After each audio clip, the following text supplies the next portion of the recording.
जय जवान जय किसान जय मुरलीधर। आज तारीख 7 12मो महीनो અને 2025। હવે મિત્રો આપણે આજે આપણા વાડીની અંદર જીરાની વાવેતર કરેલું છે જીરાનું એ આપણે જોઈ શકો છો। આ જીરું આપણે 12મા મહિનાની 11મા મહિનાની 12 તારીખે આપણે કોરવણમાં પેલું પાણી આપેલું હતું। તો આજે 7 તારીખ છે, તો આજે 7 તારીખ છે, 12 તારીખે આનો 1 મહિનો પૂરો થાય આપણે વાવેતર કર્યું એનું। એટલે મારા અનુભવ પ્રમાણે કે આ જીરું આપણે હજી ઉગી ગયું તે પછીનું આને પાણી પાયેલ નથી અને આપણે આને પાણી પાવાનું છે, પણ હજી 4-5 દિવસ પછી આપણે આને પાણી આપવાનું છે। અને મિત્રો ખાસ આજે તમને મારું આ જીરું બતાવું અને સાથે આજે માહિતી આપવાની છે કે પહેલા તો હું પણ ખેતી કરતો અને ક્યાંક ને ક્યાંક મારા જે મિત્રો સર્કલ છે એમની સાથે મારે છેલ્લા 5 વર્ષથી બધા મિત્રો સાથે ઘાટો સંબંધ અને નાતો થયો। તે પછી એમના સાથે હું અલગ અલગ આપણા ખેડૂત ભાઈઓ ના સાથે જોડાતો અને ક્યાંક ને ક્યાંક ખેતી વિશે જાણવા જાતો હોઉં। તો હું જે શીખો છું મિત્રો, છેલ્લા 3 વર્ષથી મને ખેતી કરવાની મજા વધારે આવે છે અને ખેતીમાં મને ઉત્પાદન પણ સારું મળે છે, કારણ કે પહેલા આપણી આગળ નોલેજ નહોતી અને તે પછી આપણે જાણ્યું અને જોયું બધેની ખેતી અને કંઈક શીખ્યા, એટલે ક્યાંક ને ક્યાંક થોડોક ફાયદો મને ખેતીમાં થયો।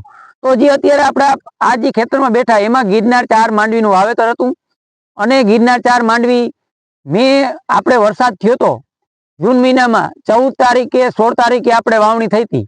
એમાં મેં આમ મગફળી ગિરનાર હતી ત્યારે ઉગી અને પોળા ઉચકાવતી હતી અને પછી વરસાદ થયો તો મને આ ગિરનાર માંડવીનું 30 મણનું વીઘે ઉત્પાદન આવ્યું અને અત્યારે આમાં જીરુંનું વાવેતર છે। તો જીરું તમને વિડીયોમાં બતાવ્યું છે આપણે।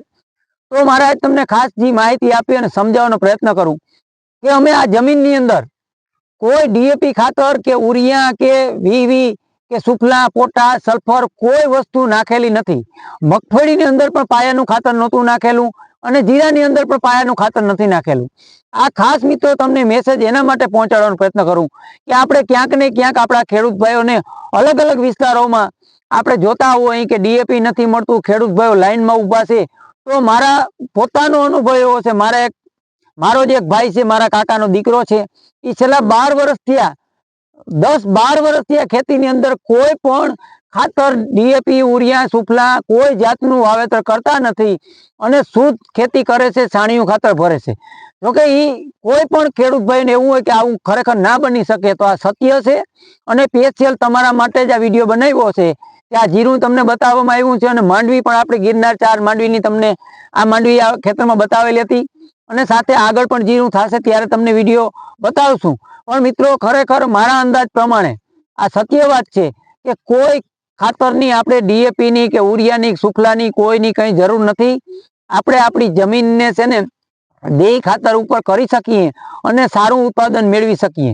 મારે વિસ્તાર 2 વર્ષથી લગાતાર આ એરિયાની અંદર જેટલા ઉત્પાદન થાય એ રીતે જ મારે ઉત્પાદન થાય, કોઈ ફરક પડતો નથી।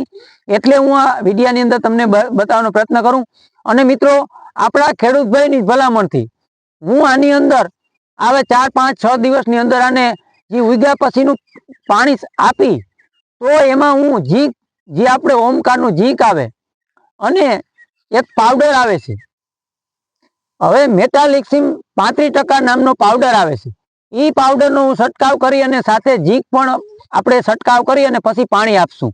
આ એક ખેડૂત ભાઈની ભલામણ છે કે મેટાલિક્સિમ જે પાવડર આવે છે 35% એનાથી આપણે સુકારો નથી આવતો। હવે મિત્રો મારા અંદાજ પ્રમાણે આપણે લોઠું વરસ છે અને પાછતરા માવઠા પણ થયા હતા, તેથી જમીનની અંદર ભેદ હોય તો ક્યાંક ને ક્યાંક એ ભેદના કારણે આપણે સુકારાની ક્યાંક ને ક્યાંક ડર હોય અને જો કે અમુક અલગ અલગ વિસ્તારોથી આપણે માહિતી પડે છે કે પીત આપી અને પાણી આપી તો સુકારો આવે છે। તો એના માટે આપણે આ એક અનુભવ બીજા ખેડૂત ભાઈઓ આગળથી લઈ અને એની આગળથી શીખી અને આપણે આ કાર્ય કરી અને તે પછી તમને વિડીયો બનાવીને પાછી પણ માહિતી આપશું કે ખરેખર આપણે એનો કેટલો ફાયદો થયો।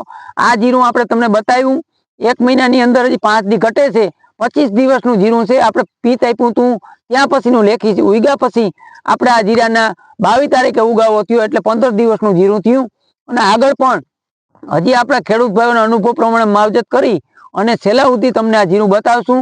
અને મિત્રો ખાસ કે આ વિડીયોને જેટલો બને એટલો શેર કરજો, સબસ્ક્રાઈબ કરજો, લાઈક કરજો, જેથી કરતા આપણા ખેડૂત ચેનલની અંદર તમામ જાતની સારા સારા ખેડૂતનો અનુભવ સાથે આપણે એમનું માર્ગદર્શન મેળવી અને તમને માહિતી આપશું. હું પોતે પણ ખેતી કંઈક ને કંઈક છેલ્લા 3 વર્ષ થયા નવું ખેતી અને ક્યાંક આપણા ખેડૂત ભાઈઓની સાથે જોડાઈ અને ખેતીમાં સારું ઉત્પાદન મેળવું છું અને આગળ પણ એવો હેતુથી કે વિડીયા બનાવશું કે આપણા ખેડૂત ભાઈઓને કામ આવે. બાકી તો દેશી કસકાતરા હિસાબે આપણો હવામાનની કોઈ પણ ફેરફાર હશે તો એમની માહિતી તો મારા ચેનલ તરફથી આપવામાં જશે. હવે આ વિડીયો અહીં પૂરો કરી. જય જવાન, જય કિસાન, જય મુરલીધર. હવે આપણે